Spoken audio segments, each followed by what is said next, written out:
Mari jemaat Tuhan kita tundukkan hati kita kepada Tuhan dan kita mau berdoa sebelum kita mau mendengar dan menerima firman Tuhan. Mari kita berdoa. Haleluya Tuhan, kami sudah tiba di bulan September, di awal September ini Tuhan. Kami yakin dan percaya kasih setia Tuhan terus menyertai kami. Di bulan yang baru ini pun kami tahu sepanjang bulan ini mungkin ada beberapa masalah yang kami harus hadapi. Ada masalah yang baru terjadi. Tetapi kami tidak pernah takut Tuhan. Kami tidak pernah khawatir tentang apapun. Karena segala macam masalah yang ada di dunia ini, yang kami hadapi, semuanya dapat diatasi ketika kami bersama Tuhan.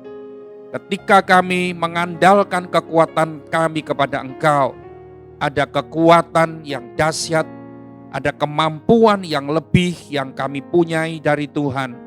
Itu yang membuat kami mengalami kemenangan demi kemenangan. Tidak lagi kami dirundung dengan rasa takut dan khawatir Tuhan. Kami bersyukur untuk pagi yang baru, pagi yang indah ini. Kami tetap menyediakan hati kami. Kami bersyukur karena Tuhan sedang menyediakan makanan rohani lagi kepada kami. Roti hidup itu yang kami makan dan kami nikmati bersama-sama. Tuhan urapi hamba-Mu, urapi kami semua yang mendengar. Dimanapun kami berada, di rumah kami masing-masing, dimanapun kami berada, kami tahu ada hadirat Tuhan yang sungguh bekerja dan menjamah setiap kami. Terima kasih Roh Kudus bersama kami dalam ibadah kami, supaya kami sungguh mengalami berkat-berkat rohani dari firman-Mu. Dalam nama Yesus kami berdoa. Amin. Shalom Bapak Ibu Saudara, selamat pagi. Ya, yang saya ingin sampaikan begini. Saya sudah beberapa kali sampaikan bahwa jangan ada jemaat Tuhan yang meremehkan atau menganggap rendah ibadah online dan belum sudah punya anggapan bahwa ibadah online ini gak enak, ibadah online ini membosankan, ibadah online ini gak ada sesuatu yang gak ada kuasa Allah yang terjadi. Kita harus bisa menguasai pikiran kita Bapak Ibu Saudara. Jemaat Tuhan yang saya alami dan banyak jemaat alami dalam masa-masa 5-6 bulan ini, kita diberkati benar-benar dalam ibadah online.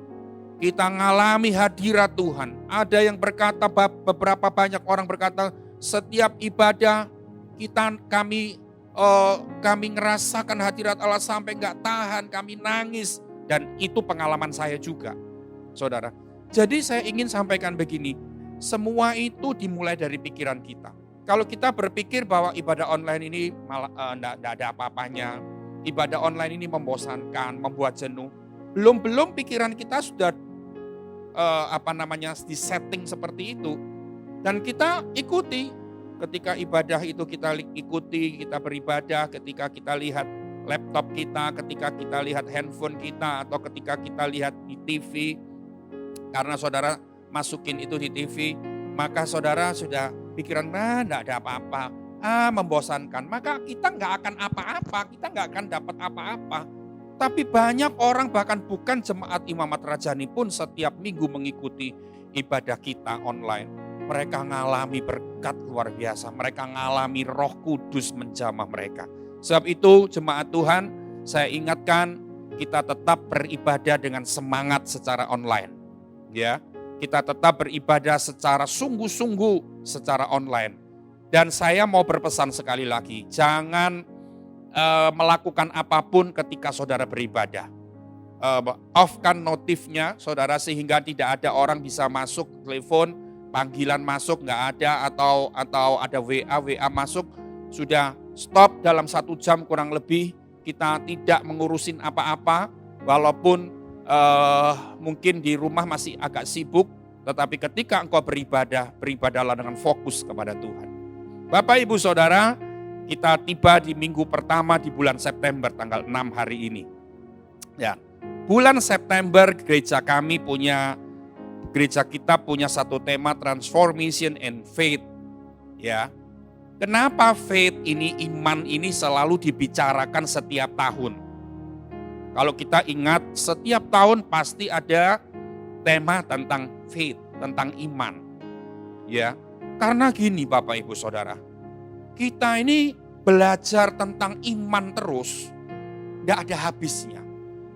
Dan kalau kita merasa bahwa aku sudah tahu kok tentang iman itu, aku sudah ngerti kok gitu, maka saudara tidak akan, di waktu saudara berkata begitu, engkau akan berhenti dan engkau tidak punya lagi hal-hal baru tentang iman ini yang kita dapatkan dari firman Tuhan.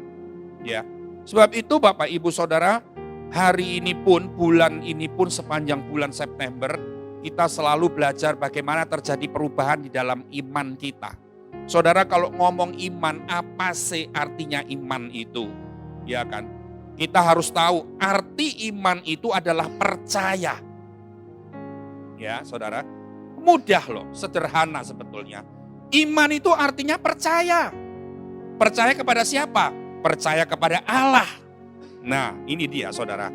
Dan iman ini dikaruniakan oleh Allah kepada kita.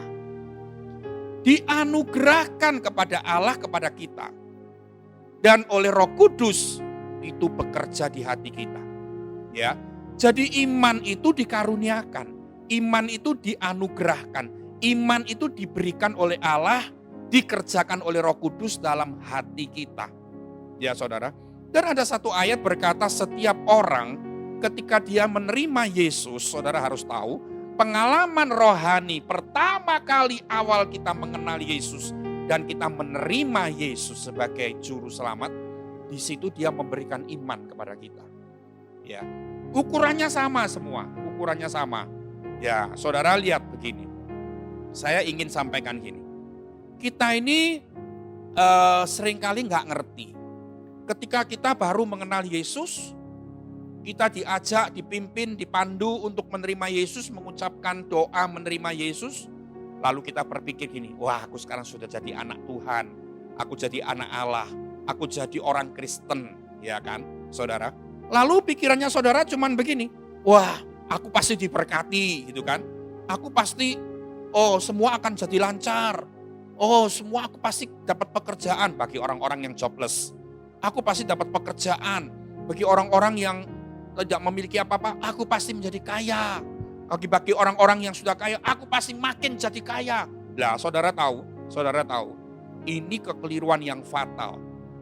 Seharusnya ketika kita mengenal Yesus dan menerima Yesus melalui doa secara pribadi, kita tahu fokus kita bukan berkat. Kita tahu bahwa, iman. Kita sekarang sudah punya iman, kita sekarang sudah beriman, kita sekarang sudah percaya. Aku sudah percaya kepada Yesus. Aku sudah beriman kepada Yesus. Nah itu saudara. Dan fokus saudara harusnya gini. Aku terus mau belajar. Menumbuhkan iman terus. Menumbuhkan rasa percayaku terus. Menumbuhkan rasa percayaku terus kepada Allah.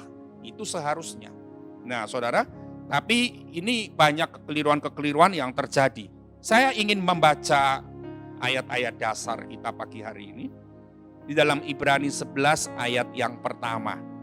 Ya, Ibrani 11 ayat yang pertama berkata, iman adalah dasar dari segala sesuatu yang kita harapkan dan bukti dari segala sesuatu yang tidak kita lihat. Saudara, tadi di awal khotbah saya bilang begini, apa sih artinya iman? Saya kan bilang, iman artinya percaya. Nah, di ayat pertama ada ayat ini berkata yang kita harapkan. Nah, saudara tahu kan? Yang kita harapkan. Dan ada satu kata-kata lagi yang tidak kita lihat. Nah, saudara tahu, yang kita harapkan, yang tidak kita lihat, belum kelihatan wujudnya, ini diperlukan percaya. Ya, saudara. Jadi kita belum melihat apa-apa, kita mengharapkan, ya, ini dibutuhkan apa? Dibutuhkan percaya. Percaya kepada siapa? Percaya kepada Allah yang penuh. Ketika saudara menjadi anak Allah, iman itu diberikan oleh Yesus Kristus Tuhan kepada kita. Dan kita mengembangkan percaya itu terus. Mengembangkan iman itu terus. Saudara lihat ya. Dan akhirnya saudara, ayat ini berkata begini tadi. Dasar dari segala sesuatu yang kita harapkan. Kita mengharapkan apa? Bagi pasangan suami istri yang belum memiliki keturunan, di usia pernikahan yang sudah lanjut, mungkin sudah 8 tahun, ke 9 tahun, 10 tahun, mereka mengharapkan apa? Seorang anak lahir dari pernikahan mereka. Ya kan? Bagi orang-orang yang saudara-saudara yang masih single, ya, yang usianya sudah melebihi batas, saudara mengharapkan apa? Mengharapkan jodoh yang dari Tuhan. Ya kan? Saudara bisa mengharapkan, saudara mengharapkan jodoh, dan saudara mengharapkan aku memiliki keluarga, keluargaku bahagia, diberkati Tuhan. Itu yang kita harapkan. Saudara-saudara yang hari-hari ini mengalami masalah dalam pekerjaanmu, dalam keuanganmu, semua kebutuhan kita belum terhandle semua. Saudara mengharapkan apa? Mengharapkan berkat materi. Tuhan berikan sehingga menutup semua kebutuhan-kebutuhan kita. Semua orang punya pengharapan. Semua orang punya sesuatu yang kita harapkan. Dan yang kita harapkan itu firman Tuhan bilang belum kelihatan. Ini masalahnya. Kalau belum kelihatan itu justru diperlukan percaya. Justru diperlukan iman. Kalau sudah kelihatan, wah ini jodoh yang baik, saudara. Saya itu pernah melihat pengalaman teman saya. Ya saudara, teman saya ini wanita, dia usianya sudah melampaui batas. Ya, sudah melampaui batas. Ya, sehingga orang tua sudah gelisah, keluarga sudah gelisah dengan usia anak wanitanya yang sudah lumayan banyak begitu saudara. Dan mereka berpikir, wah jodohnya tambah susah. Saudara, ternyata dia mengharapkan kan mendapatkan seorang laki-laki, mengharapkan seorang pria yang akan menikahi dia. Ternyata saudara, datanglah seorang pria seperti dia tidak pernah membayangkan pria itu seperti itu. Yang datang itu pria yang masih muda, ya, usianya lebih muda dari dia, ganteng, cakep, saudara, tinggi, keren, saudara. Dan apalagi yang terakhir, yang tidak kalah pentingnya, orang ini mapan dalam pekerjaannya. Saudara tahu, usianya lebih muda, keren, ganteng, mapan, dan satu lagi, ini seharusnya yang pertama, beriman sungguh-sungguh punya kepada Yesus. Wah saudara, dan ketika dia melihat seperti itu, dia tidak percaya. Ini mimpi apa sungguh-sungguh ini gitu saudara. Ya, kalau kita sudah lihat wujudnya, kita tidak usah percaya, tidak perlu percaya lagi, sudah kelihatan. Tapi justru karena tidak kelihatan, belum kelihatan, dan itu yang kita harapkan, maka kita harus perkuat percaya kita terus. Perkuat iman kita terus. Nah, saudara, ada satu ayat di dalam Ibrani 11 ayat 6. Ibrani 11 ayat 6 berkata gini, tetapi tanpa iman tidak mungkin orang berkenan kepada Allah. Perhatikan. Sebab barang siapa berpaling kepada Allah, ia harus percaya bahwa Allah ada. Dan bahwa Allah memberi upah kepada orang sungguh-sungguh mencari dia. Saya akan jelaskan kalimat per kalimat dari ayat 6 ini. Ya. Ayat ini berkata gini, tetapi tanpa iman tidak mungkin orang berkenan kepada Allah. Saya berhenti di sini. Iman tadi saya berkata, iman itu percaya. Jadi tanpa rasa percayamu kepada Allah, engkau tidak berkenan.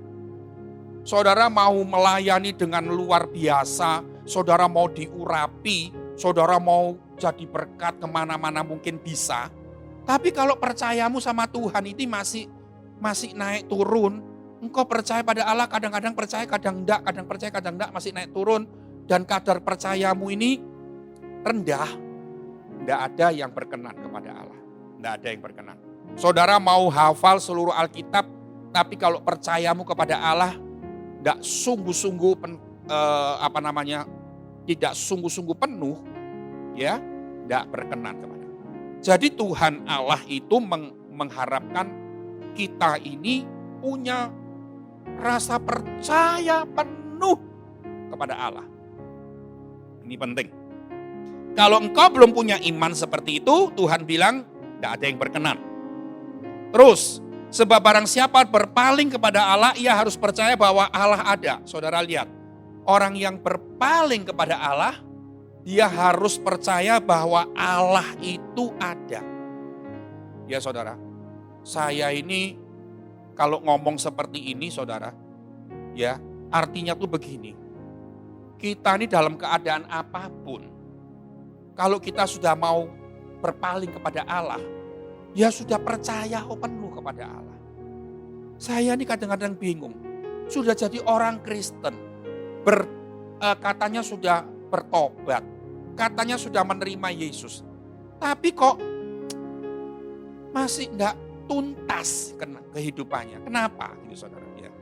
Karena gini loh, kalau kita percaya, kita berpaling kepada Allah, kita percaya pada Allah, dan kita yakin Allah itu ada. Jadi artinya gini, dalam segala keadaan kita tetap percaya Allah itu ada. Ya saudara, dalam segala kondisi hidup kita tahu bahwa Allah itu ada. Keadaan apa? Bukan cuma keadaan susah, kita tahu Allah ada. Kadang-kadang kita ngalami saat ditekan, disakiti hati. Seolah-olah kita dihina, kita tahu oh Allah itu ada. Allah tidak pernah meninggalkan kita. Ini loh yang penting. Ya. Kalau engkau sudah mau berpaling kepada Allah, dari dulu dunia sekarang kepada Allah, berpalinglah sungguh-sungguh. Yakinlah sungguh-sungguh bahwa Allah itu ada. Sampai pada masa krisis pun, engkau tidak memiliki apa-apa pun, ya saudara, engkau harus tahu Allah itu ada. Dia tidak pernah, justru di masa gelap ini dia tinggalkan kita, enggak pernah. Nah ini yang penting saudara. Ya. Lalu dia bilang begini, di dalam ayat 6 yang terakhir, bahwa Allah memberi upah kepada orang yang sungguh-sungguh mencari dia. Saudara, ayat ini berkata, dia kasih upah kepada orang yang sungguh-sungguh mencari dia. Artinya gini, kalau kita tahu Allah ada, dalam segala keadaanmu, kau disakiti, engkau mencari dia. Gitu. Engkau hidupnya susah, tidak dapat gajinya tinggal 10%. Engkau mencari dia. Ya.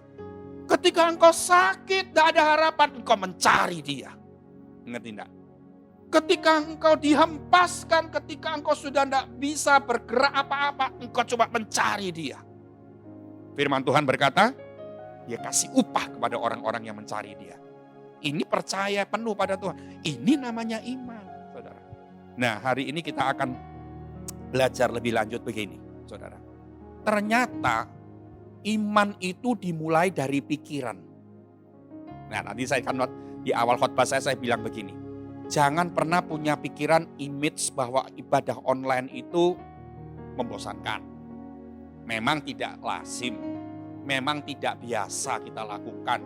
Saya pun pernah ngomong, saya ini puluhan tahun hidup di dunia ini baru kali ini loh. Baru 6 bulan ini loh, beribadah tuh enggak di gereja.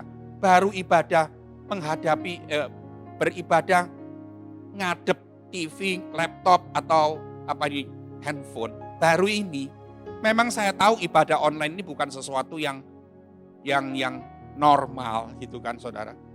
Ibadah itu normalnya di gereja kan seperti itu. Nah, tapi saya tadi kan bilang, kalau belum pikiran kita sudah bilang, bosan enggak enak jenuh Saudara tahu, maka kita akan enggak ngalami apa-apa sama sekali. Saya tadi baru ini berkata gitu.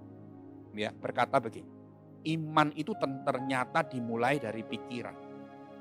Saudara dengar, ketika Sadrah, Mesah, dan Abednego di kitab Nabi Daniel, Sadrah, Mesah, Abednego ini gak mau nyembah berhala. Lalu dia kan diancam oleh raja. Kamu kalau tidak mau nyembah patung ini, kamu kalau tidak mau menyembah berhala ini, patung ini, kamu dimasukkan ke dapur api. Dapur api itu artinya ruangan itu dipanaskan begitu panas, sehingga orang masuk langsung kering, gosong langsung. Saudara, lalu 3 orang Sadrah, Mesakh, Abednego dia berpikir begini, aku tidak mau masuk.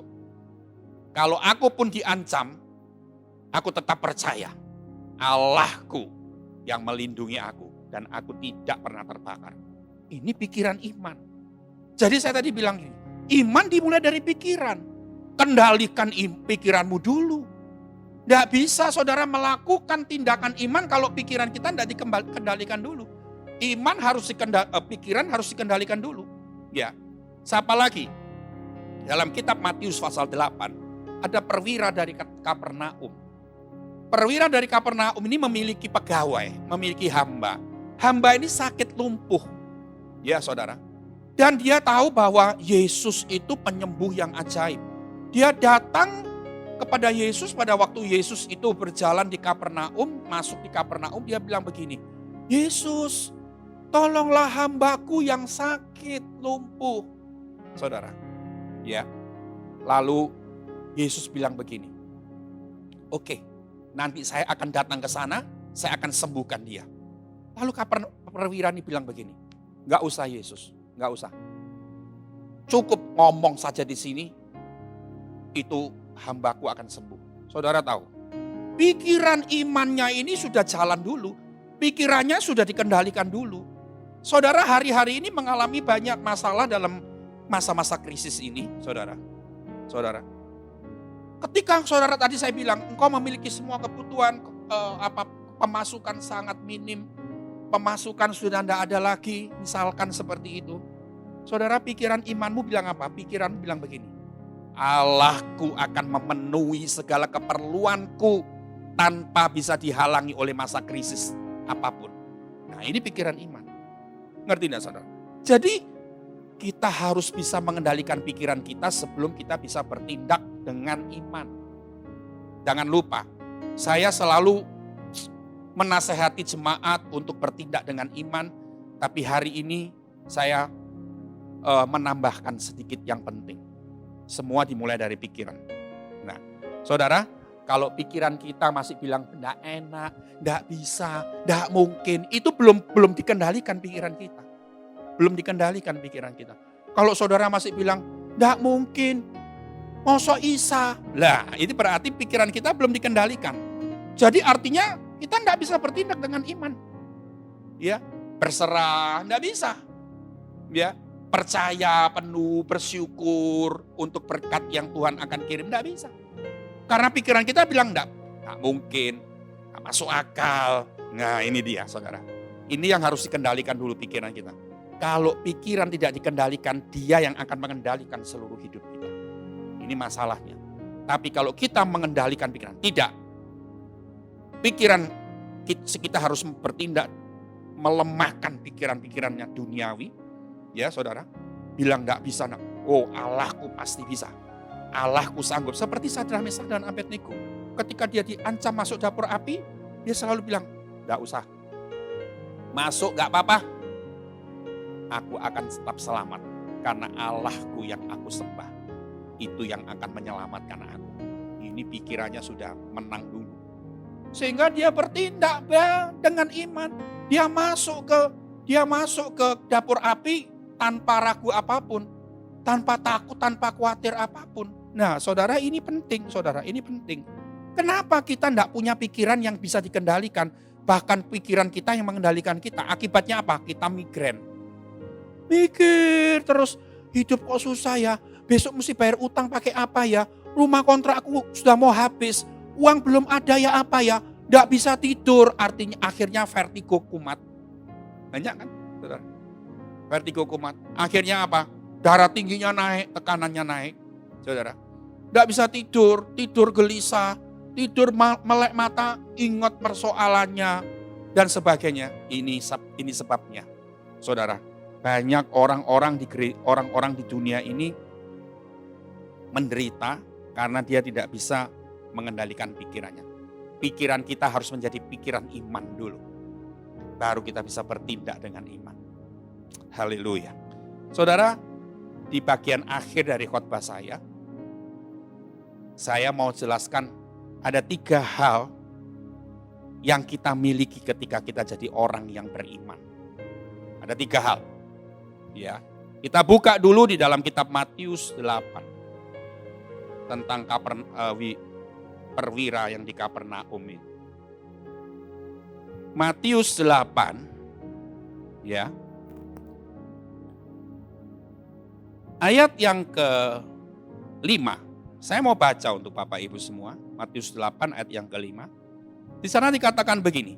Ketika Yesus masuk ke Kapernaum, datanglah seorang perwira mendapatkan dia dan memohon kepadanya, "Tuan, hambaku terbaring di rumah karena sakit lumpuh dan ia sangat menderita." Yesus berkata kepadanya, "Aku akan datang menyembuhkannya." Saudara, aku akan datang menyembuhkannya. 8, tapi jawab perwira itu kepadanya, "Tuan, aku tidak layak menerima Tuhan di dalam rumahku, katakan saja sepatah kata maka hambaku itu akan sembuh." Saudara, orang yang beriman akan memiliki yang pertama sikap hati yang benar. Sikap hati yang benar. Dari perwira di Kapernaum ini, kita lihat dia punya sikap hati yang benar. Dia punya sikap hati gini, "Wah, ini hambaku sakit, parah, lumpuh." Dia langsung punya sikap hati, percaya gini, cuman Yesus. Ini sikap hati yang benar, saudara. Tidak ada yang lain, hanya Yesus yang bisa sembuhkan. Ini sikap hati yang benar.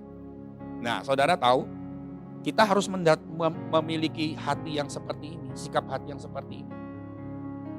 Jangan ketika kita ngalami apapun, saudara masih berpikir, "Oh dia ya, mungkin orang itu ya bisa, mungkin orang tuaku bisa, mungkin bosku yang bisa, mungkin orang pinter yang bisa." Tidak, itu sikap hati yang tidak benar. Tapi sikap hati yang benar selalu punya anggapan bahwa hanya Yesus.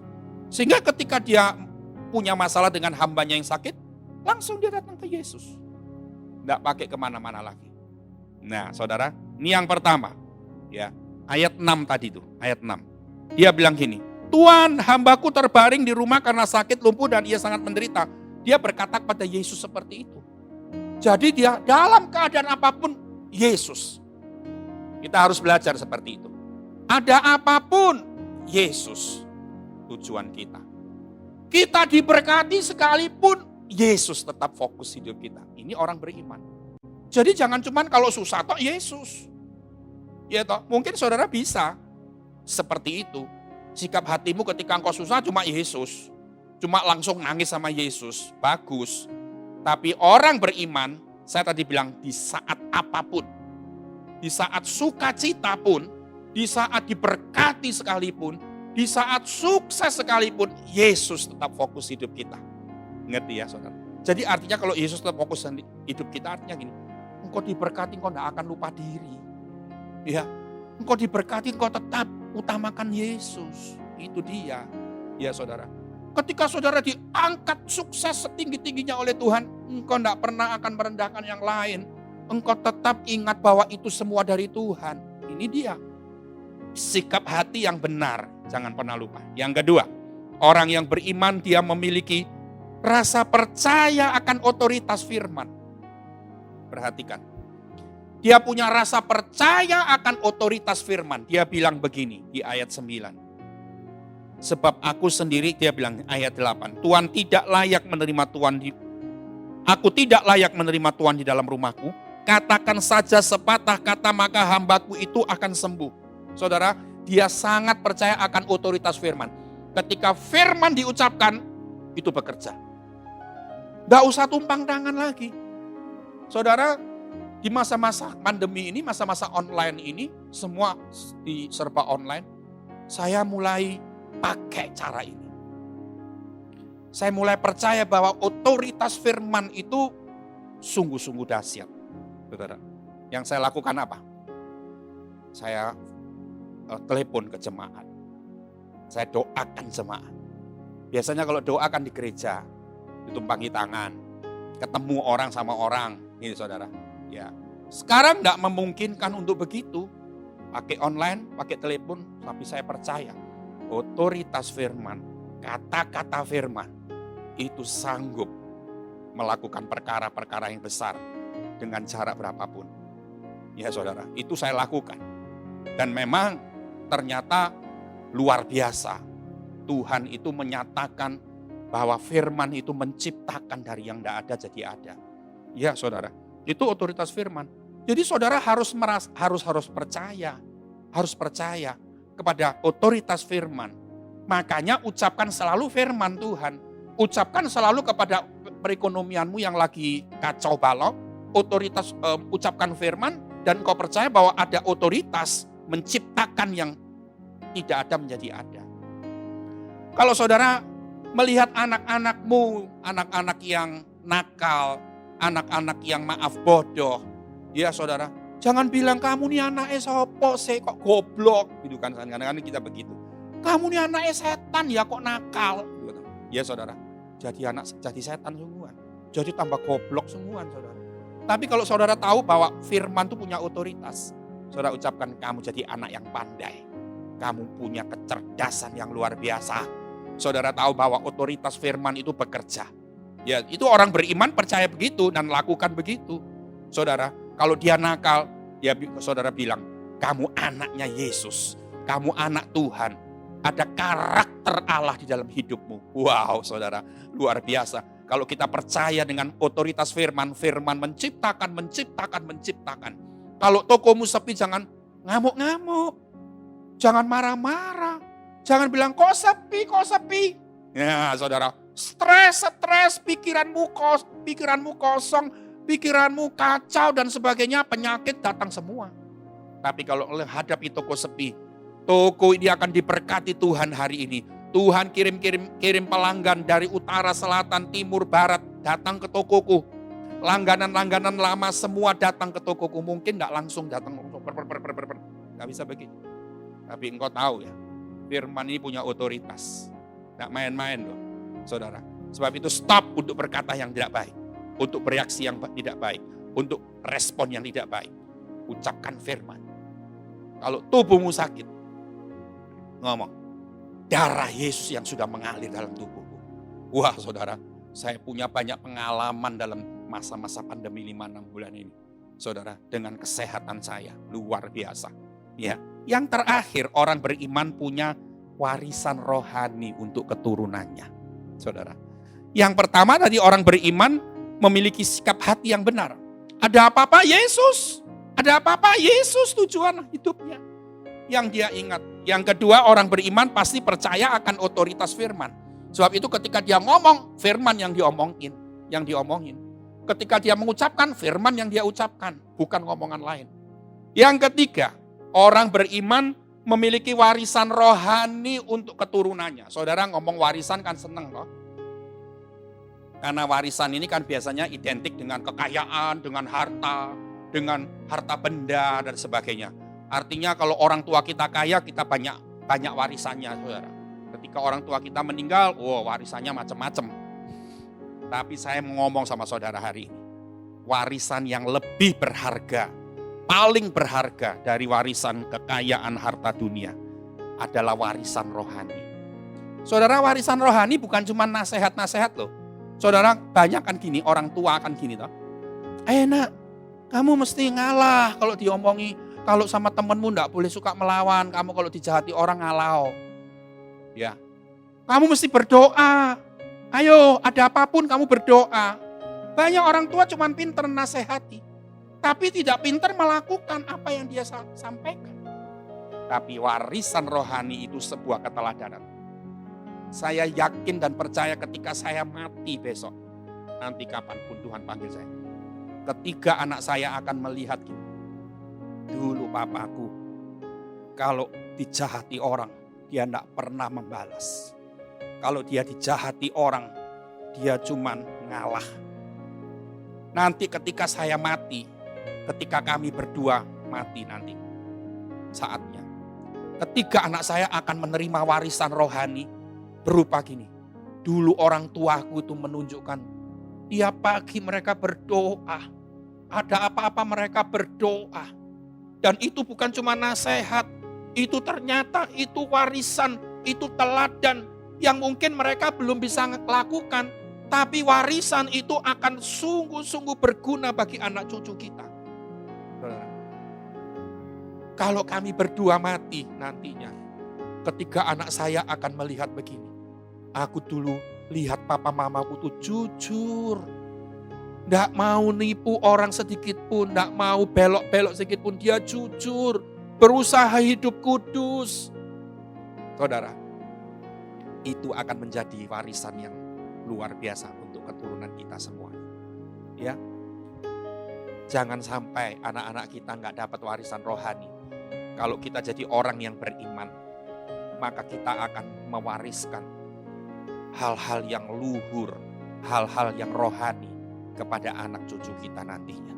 Saudara, di minggu pertama kita buka dengan firman Tuhan tentang iman ini, pengajaran tentang iman. Jangan lupa.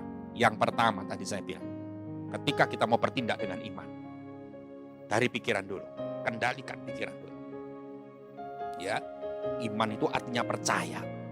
Ya, kalau engkau percaya, belum kelihatan, belum terlihat, apa yang kau harapkan?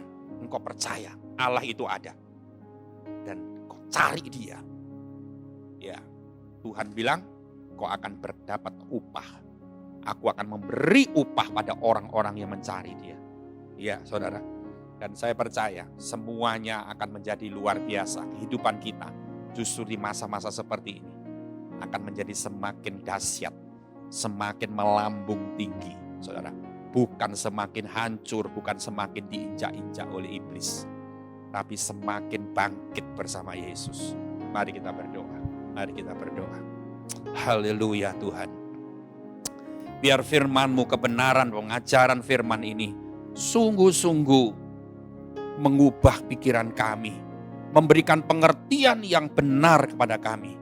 Kami jadi orang Kristen bukan cuma beriman ngawur, tapi semuanya dimulai dari pengenalan akan Tuhan, dimulai dari pikiran kami, sungguh-sungguh dan kami bertindak, memiliki sikap hati yang benar, memiliki kepercayaan bahwa firman itu punya otoritas, dan kami bisa mewariskan hal-hal rohani kepada anak-anak kami. Terima kasih Bapa, terima kasih, kami bersyukur untuk pagi ini. Tuhan, lakukan hal-hal yang dahsyat dalam hidup jemaat-Mu. Kami percaya Tuhan, hidup orang beriman itu tidak pernah bisa digeser oleh keadaan di dunia ini.